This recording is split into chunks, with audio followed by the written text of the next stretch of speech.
we attach to this frantic dysregulation that feels like productivity. So part of the work I also do with people is detaching this idea of like frantic intensity, feeling like I'm going to scream. That means I'm doing enough, because it can be easier, but we don't allow it to, because then we feel lazy. We feel like, well, this day felt pretty nice. I must not have accomplished enough, because we always all these belief systems too. But so that being said, yes, we kind of have to accept or see a glimmer of, oh, maybe it can be different. I think that has to come first. But I was just talking to someone today who is doing their PhD, their thesis, 2 years, wrote nothing. We worked together, in 4 months, she's done. Like, that's how cool it is.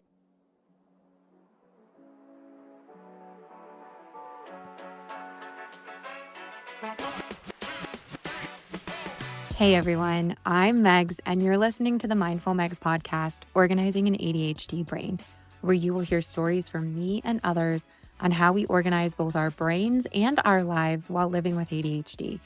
We talk about how ADHD can be your superpower if you know how to harness it. I found out I had ADHD 2 years ago, and it was very difficult for me to find acceptance. Now that I know so much, I want to share what I know and help others understand that this diagnosis is not your downfall. It's a eureka moment where you can now understand how your brain operates and how to figure out how to thrive. You can expect to feel inspired, like you're not alone, and learn about so many of the incredible organizational tools there are to help your head stay on straight. Thank you so much for tuning in. Welcome back to Organizing an ADHD Brain. I'm your host, Megs, and I am here with Jenna. I am so excited. She is an ADHD therapist and coach, and I found her on Instagram because her incredible videos resonated with me so much. So Jenna, tell us a little bit about you. Tell us about the work you do. Who is Jenna? Yes, hello. I am someone who was diagnosed with ADHD in adulthood, I think as many people are these days. And when that happened, I went, oh, okay, yes, it's all making sense now. So it was a long journey to get here through life. I used to actually be a coach for intuitive eating and disordered eating, which I now know is so intertwined with ADHD and the way we think and how things can play out. So I actually coached around that for 7 years and repaired my own relationship with restriction and binge eating and disordered eating. And so that was a beautiful healing process. And then that's what I taught. And then when I got diagnosed with ADHD, well, I think why I see ADHD differently and why I teach in a kind of a little bit of a different way, that's usually the comment I get, is like, no one's talking about it in this way, is because I see the parallels of like disordered eating and a relationship with food is how kind of the same thing with our brain. Like, for instance, oh yeah, if you restrict, you're going to binge. Well, if you're in a frantic, intense state, you're going to crash. Like, it's just, humans are very predictable. So our brains are always on these, we're functioning from these cycles. So if we go too far one way, we're going to have an opposite reaction the other way. And so I have seen both with eating, like intuitive eating is very like allow all foods, find balance. Yes, you want to eat well, but you also need to allow some dessert or else you're going to binge. And so it's the same with functioning with ADHD, is we can't get too ramped up or else we're going to crash. So how do we find that balance and flow and way of living in this sustainable and enjoyable way? And I think where sometimes we've gotten tripped up, or I think just the mainstream messaging around ADHD isn't quite there yet, because I find the overall, not everybody, of course, but the overall energy is like, work harder, do these hacks, use these timers. Okay, set a timer and then work really hard for 15 minutes and then see how much you can get done and gamify it.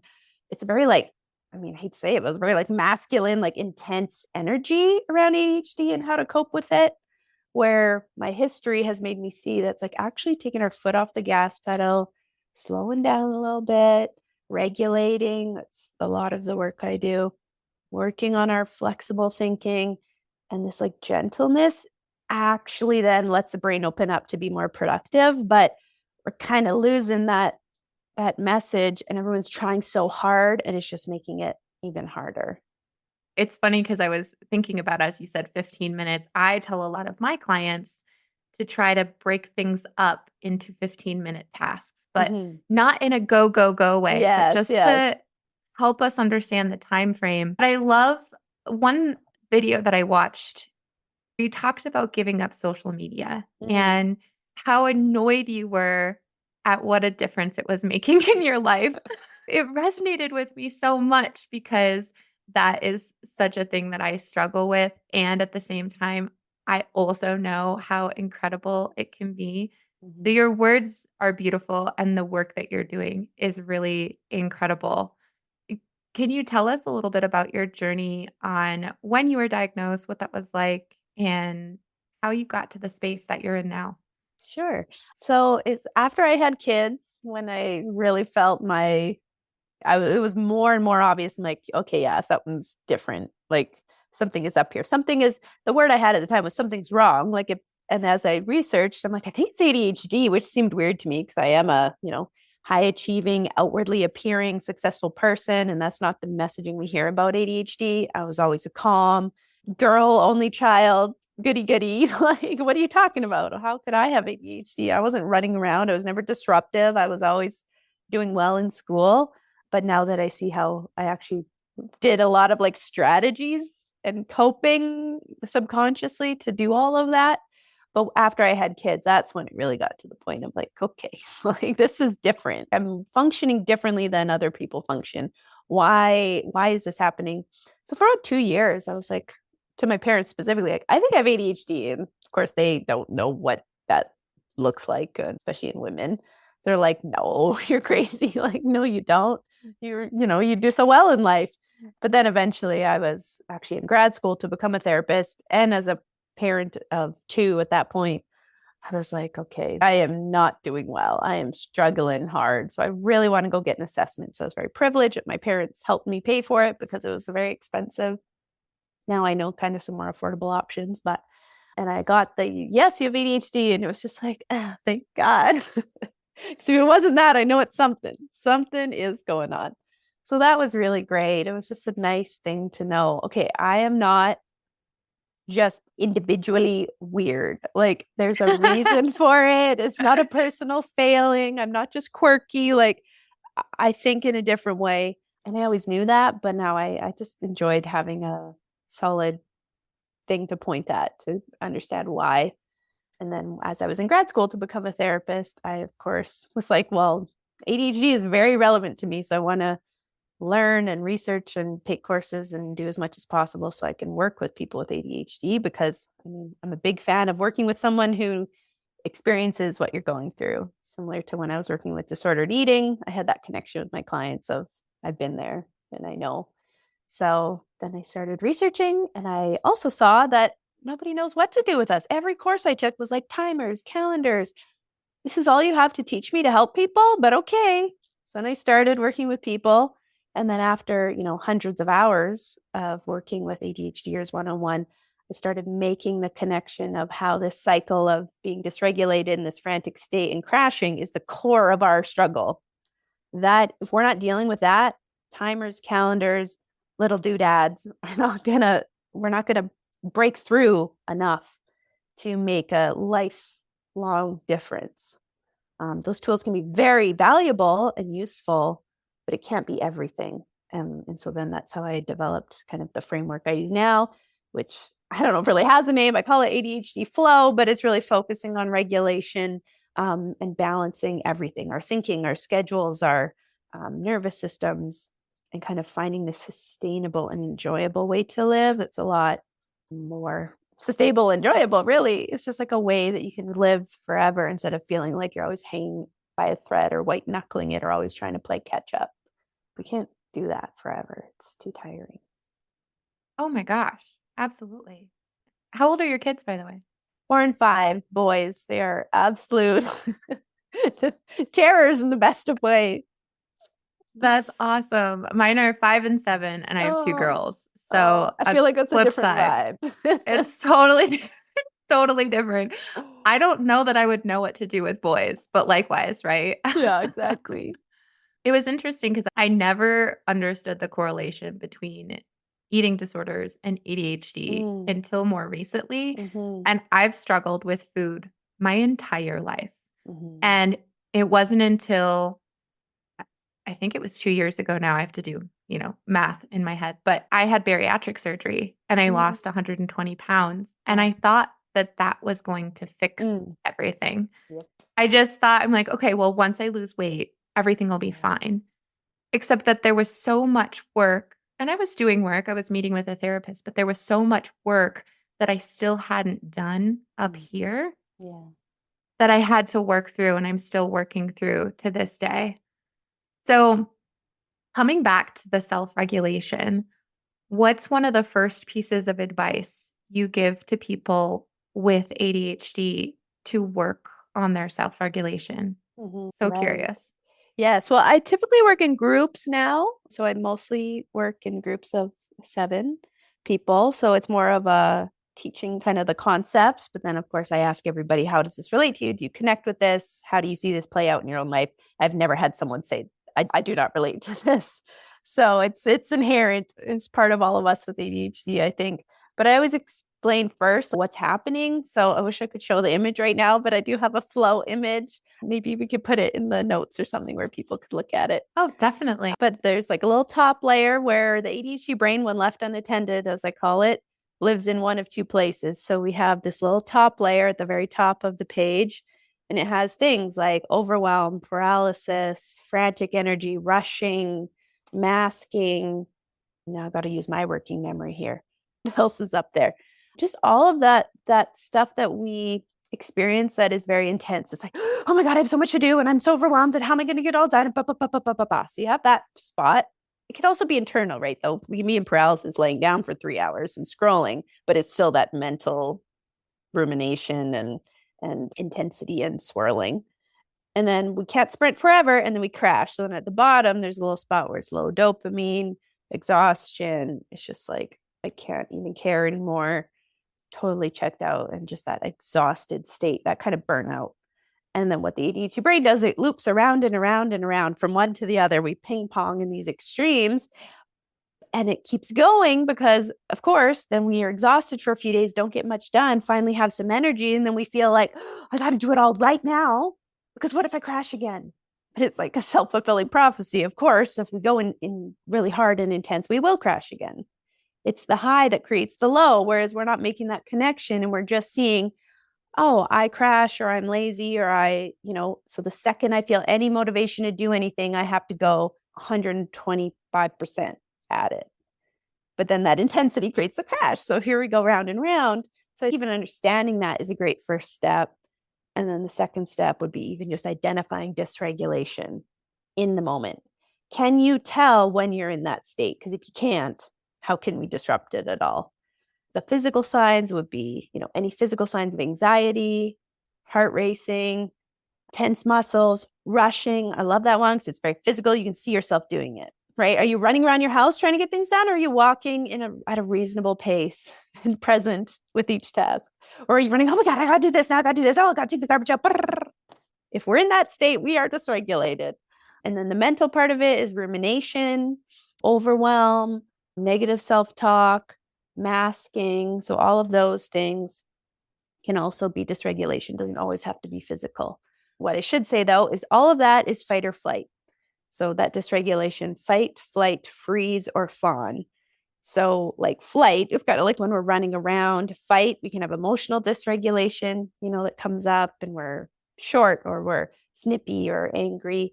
And then flight or freeze, obviously paralysis. And then fawn, which is that masking piece, that people pleasing piece, that, oh my gosh, if I make sure everyone else is okay and no one's mad at me, then I'll be all right. Because when we're in fight or flight, your body doesn't know if you have lots of emails to write and you have a long to-do list or if you're getting chased by a bear.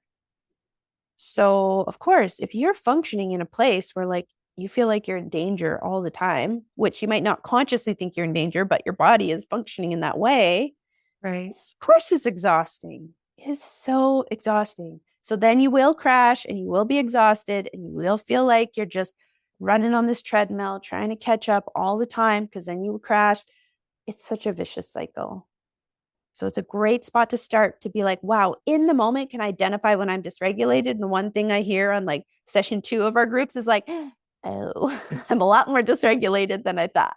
Like all day, every day, I'm just in this state of like heightened intensity and my brain's going a mile a minute. And that's the first place to start. Is like we have to see it to then work on it. I like taking a step back first Yeah. and acknowledging that you need to acknowledge what's going on first before you accept the help or start doing any kind of work just Mm, based on listening to videos or doing this or that. Just acknowledge that you need something more than what's happening right now mm, and start absorbing what's happening. So I like that mm, that's the way you approach it, because one thing I've noticed with people I talk to with ADHD, or even just seeing videos or memes or things like that, is that people might know that they have ADHD, but now they just think it's a thing that they have to deal with, mm, or they're working against their brain almost 24/7 mm. instead of finding ways to work with it, Yeah. to identify that, okay, I literally will not remember this if I don't write it down. So I have to consciously tell myself, write this down, Mm. do this, so that you can allow yourself to make peace with it's somewhere. I can look Yeah, up again. exactly. What kind of transformations have you seen with people acknowledging their dysregulation Mm. and just, yeah, not just going with the status quo anymore? Like, Yes. because you're kind of Mm. comfortable being there, right? Because it's just Yeah. what you know. It Familiar. sucks. Yeah. But it's familiar. So yeah, Yeah. tell us a little bit about that. Yeah. That's a great point. I do get a lot of comments on my posts about like, well, that's just how I work. Well, I have to work frantically. Well, that's the only time I get anything done. I'm like, yeah, that's the problem. I get it. I so get it. We attach to this frantic dysregulation that feels like productivity. So, part of the work I also do with people is detaching this idea of like frantic intensity, feeling like I'm going to scream. That means I'm doing enough because it can be easier, but we don't allow it to because then we feel lazy. We feel like, well, this day felt pretty nice. I must not have accomplished enough because we always are all these belief systems too. But so that Mhm. being said, yes, we kind of have to accept or see a glimmer of, oh, maybe it can be different. I think that has to come first. But I was just talking to someone today who is doing their PhD, their thesis, 2 years, wrote nothing. We worked together in 4 months, she's done. Like that's how cool it is. And I'm not, there's no like accountability coaching where it's like, okay, get this many pages down. We didn't even talk about that. We just talked about how are you going to be regulated? Are you enjoying this process of writing? What is overwhelming for you? What is stopping you? What is getting in the way? And then we work on the overwhelm, we work on the regulation, we work on this whole concept of like life is meant to be enjoyed, not endured. Just because you're writing a PhD, your life has to be hell. No, are you enjoying the day-to-day process of this? And we do all that work. And now she's like, oh, and now I'm doing my 3-week study to defend it Oh, because I'm done. I've handed it in. I'm like, that's crazy. yes. I oh, that's so amazing because I don't know if this is everyone or with ADHD, but oftentimes I find myself just constantly thinking about what's next, what's next, what's next. Yeah. And especially when I worked in the corporate world, I was like, "Oh, I will be happy once I do this Oh my or gosh. once I Yeah. do this." And through a lot of yoga and mindfulness and manifestation practices, I've found myself practicing focusing on the present. And I say Mhm. practicing because I'm not always good at it. Oh, But yeah. like literally taking myself out of that future and saying, Mhm. wow, what is really good in this moment? And how can I be present for that? Mhm. Do you Yeah. do any work with that too? Well, regulation is being present, right? Regulation to me, Mm. being regulated is I am here present in the thing I am currently doing and everything's fine. Like I'm inherently safe. Everything's okay. Got laundry to do. That's okay. It doesn't distract me from talking to you on this podcast because I'm here. That's for Mm. later. It's this idea of being able to be present and not in this like hypervigilant state. Oh my God, I have this to do, I have this to do, and later I have to do this, and then I got to go do that. And then, oh my gosh, how am I going to pick up my kids at 4? And blah, blah, blah, blah, blah. I'm just here. And that's what a regulated brain can do is it can be present with the task at hand and enjoy the process instead of being so hyper focused on like, okay, what's next? What's next? And we're not enjoying any of it. And this energy of like trying to get anything over with to me is a huge red flag of dysregulation. I've been doing this for a while. So I'm at the point where I'm at the dentist and I'm laying down and I'm like, oh my God, I can't wait to get out of here. And I'm like, nope, be present. Like Yeah. this rushing to get things over with dysregulates us so bad. It brings all the anxiety up. Okay, now I'm in this frantic state of trying to get things over with. And oh my God, you're going to crash. So it's like, how can I just be present when I'm washing the dishes? Just be here. We're not trying to get over with. This is part of life. This is in itself just important as a moment as you going on vacation. It's all to be experienced and enjoyed as much as possible.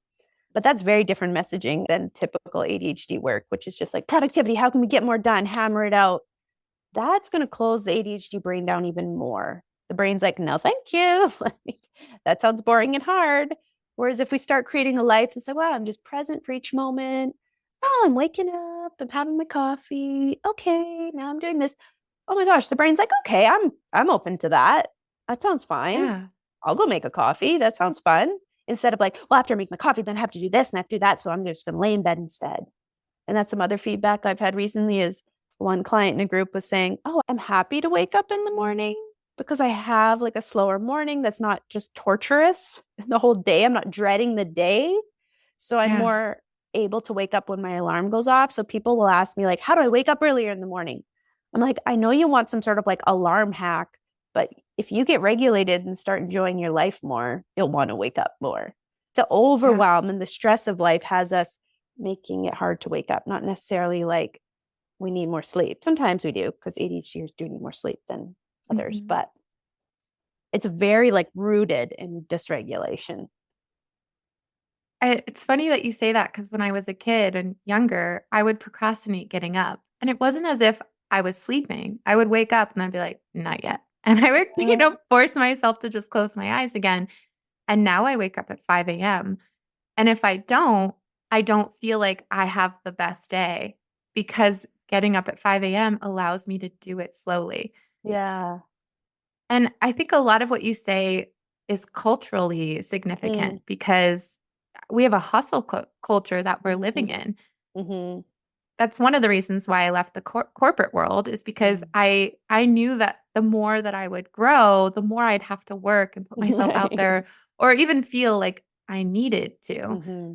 And so now taking a step back, working on my own business, I am working so hard on figuring out how do I have a balance where I'm working and I'm doing something that I feel that is purposeful in my life, but I can also be present with my children. Yeah. And I feel like there's a shift happening and it's not as fast as I would like it to be happening, but I do feel like more and more people are looking to see like what are these life hacks that we can have that just make life more purposeful and Mm-hmm. worth living the best life out there where Yeah. we're thriving and not just working every day Mm-hmm. and having 2 days off. My daughter says, I just feel like it's so unfair that we have to go to school 5 days a week and then we only get 2 days off. And I'm like, girl, preach. I get Yeah, it. totally. Absolutely. Yes, but even in that, okay, so say you have a 9 to 5, that's you can't afford to not.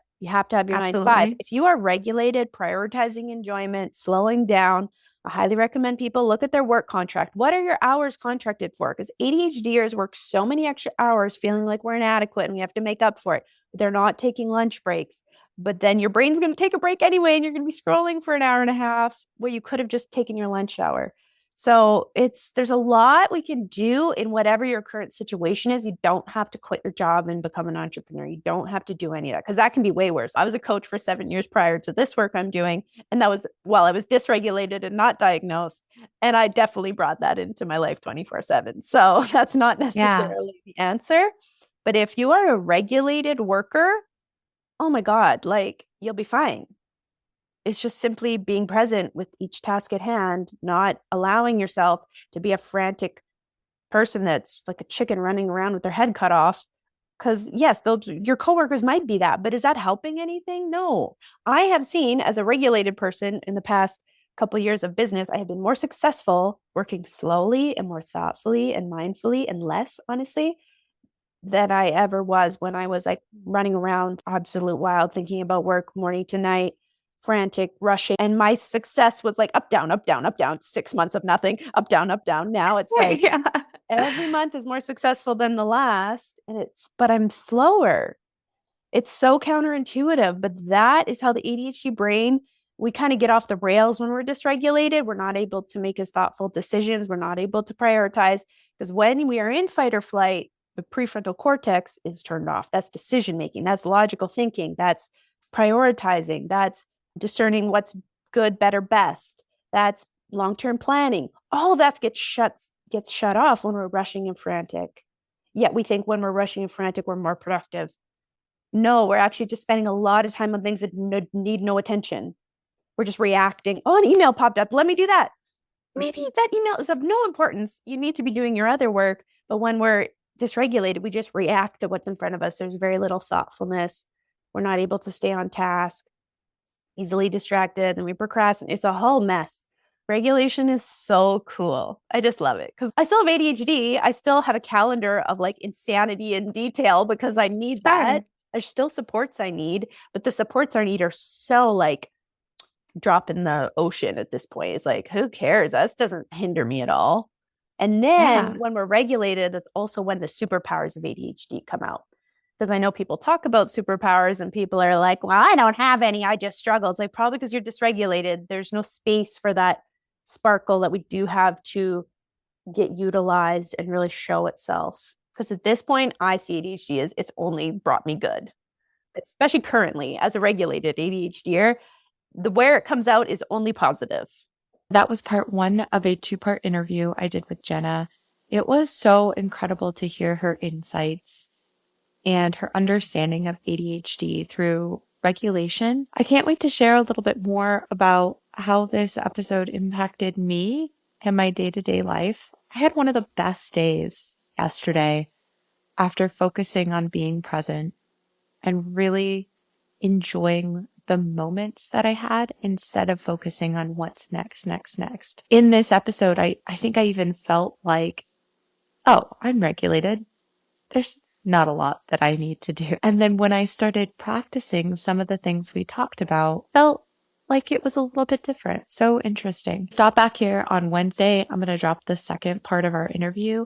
All of the different information that Jenna was talking about in the interview is in the show notes below.